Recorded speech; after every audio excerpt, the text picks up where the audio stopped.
very briefly, I think one of the problems for all of us when we use the term fascism is what we mean by that. And I think it's fair to say that the term has now become just a label of abuse. It's a pejorative statement that we throw at anybody that we don't particularly like at that moment. Richard Griffiths has argued that fascism is the most misused and overused word of our times. George Orwell, I think, had a slightly funnier take on this. He said the word fascism has become completely meaningless. So what he's arguing is that fascism has basically become synonymous with the term bully.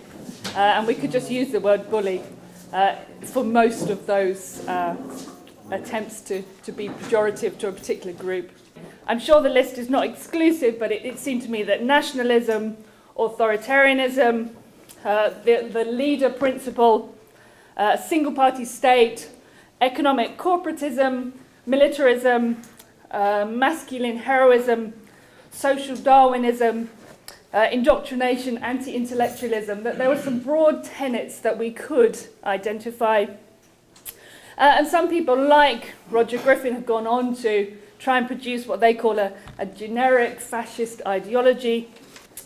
I thought it would be useful just to go over classical fascism, the fascism of the interwar years. So I brought the classic fascist flag of the Italian fascist party. Apparently the word fascism comes from the Italian, something to do with someone else. Sorry? Yeah. The bundle of sticks. Yeah, the bundle of sticks. So the idea that you bundle together something. And I brought a picture of Mr. Mussolini as what I think is generally recognised as the first of the classical fascists. So on that particular example, I have included the Nazis and Adolf. I wrote some very just quick notes on that period of what we might call the classical fascists.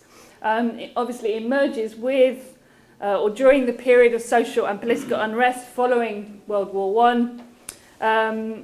At least in Italy, it's I think generally argued that it's founded when Mussolini publishes the Fascist Manifesto in 1919.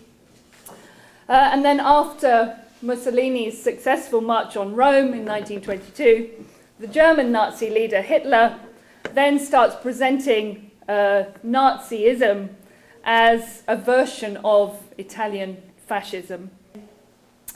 And both movements were very explicit about their intention of destroying liberal democratic models.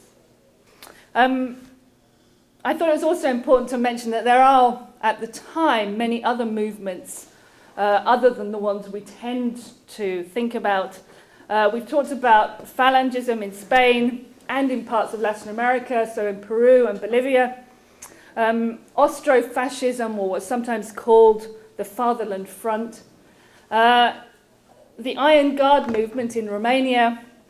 And the Fascist Coalition, the Imperial Rule Assistance Association in Japan.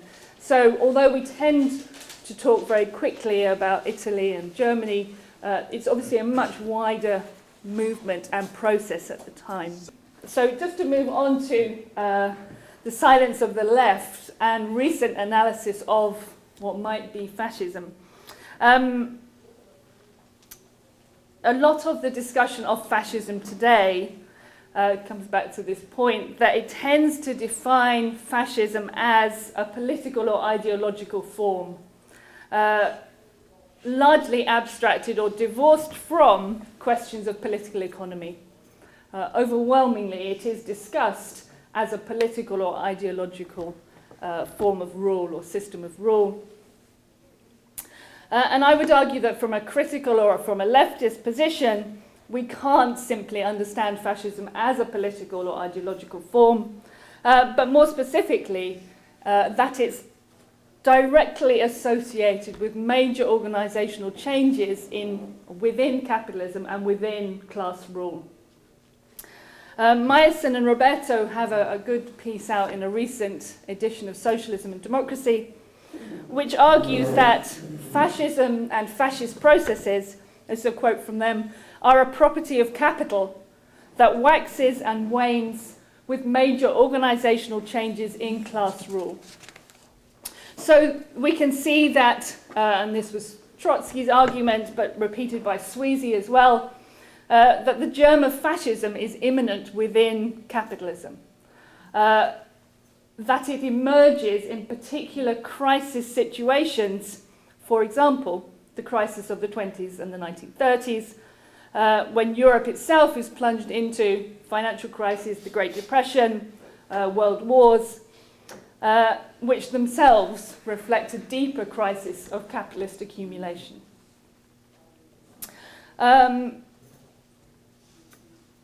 So I think one of the things that Sweezy said in the 1940s, very perceptively, given the circumstances, he argued that a future possible fascism was not going to be the question of a single nation, but rather of the world economy as a whole. So he argued that fascism was going to represent itself in a different form to what we might have witnessed in the 20s and 30s.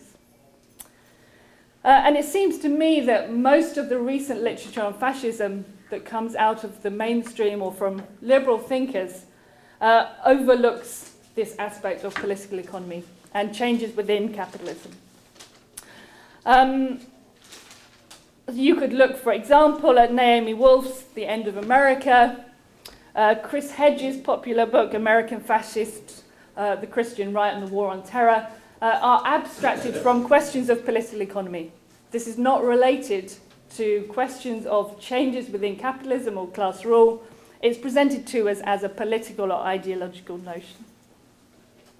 And what we get from that are things like Naomi Klein's argument for a New Deal, Walden Bellows' argument we should have a global Keynesianism, which I will argue are underpinned by a totally incoherent discussion of good versus bad capitalism, and that our analysis cannot proceed from that starting point. And I would argue that one of the reasons that we've got stuck in this analysis is that we've used what I think social scientists would call history by analogy. We have a checklist of what the classical fascists look like, and then we go around trying to identify anything that we can tick off as approximating that earlier form. And I would argue that that is an impoverished way of proceeding. Whether the uniforms of the Italian street squads today look like Mussolini's black shirts is interesting, but that is not how we're going to understand processes today. What some others, including Buck and Meyerson and Roberto, have argued is that we should, instead of trying to identify a fascist form, try and look for what they term fascist processes. So try and conceptualize fascism as a process rather than try and freeze it in the form of the 1920s and 30s.